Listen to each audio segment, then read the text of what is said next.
There's some really good players, and we're excited, to have the interest that we had. There was a really big turnout, and two, the quality of players here, mostly Canadian, but a lot of players from all over. It was a really good group of guys. What are you looking for as far as talent or assessment when you're looking at all the players? What's the criteria you're looking for someone who will crack a squad? That's really hard to do in an environment like this.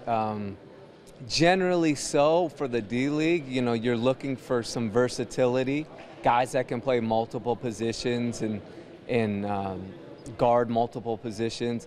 But really in this situation, you just kind of want to see the guys that know how to play the right way, are good teammates, energetic, they're passing the basketball and doing like they have a feel for the next level and how to play and not trying to do things that they can't. As a coach for you, obviously your job is to develop talent, but it's also to win games. And when you're doing your job right, developing talent, they get called up. So how challenging for you when you can't, your best talent is not available to you? Well, I took this position knowing full that that's what it's going to be like. And so I'm embracing every aspect of that. And if they keep getting called up and we lose games, we're doing a great job. And that's the goal of it. And we're not going to sacrifice the development of our players for wins and losses. Now, saying that, that's easier said than done. We'll try to win every single game that we can. And we want to win a championship, of course. But we have to keep the big picture in mind.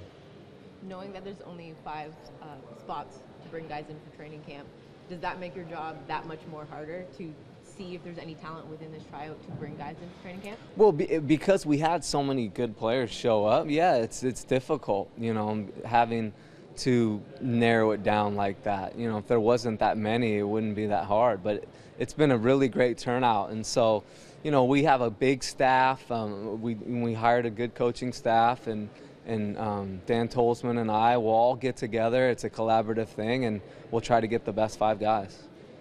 You're American.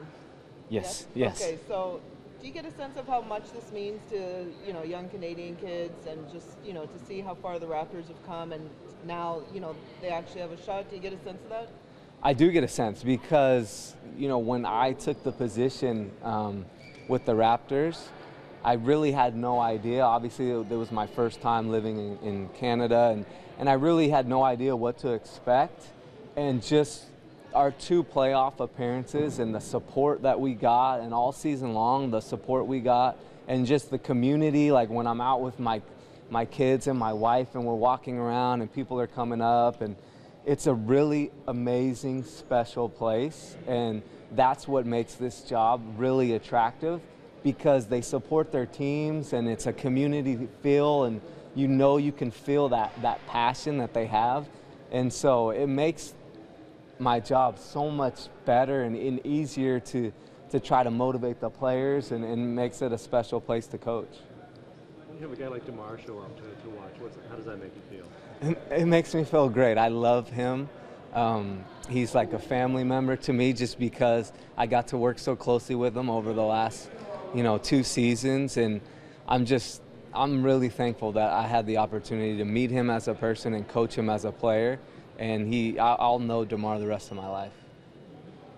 Do you have any expectations for what your roster is going to look like come opening tip right now, like in terms of guys who you think are going to be on the team? We're open. I'm not, I'm just trying to embrace all of this and just try to keep an open mind, and so I don't want to get too ahead of ourselves. I just want to take every day as it comes and try to do the best we can.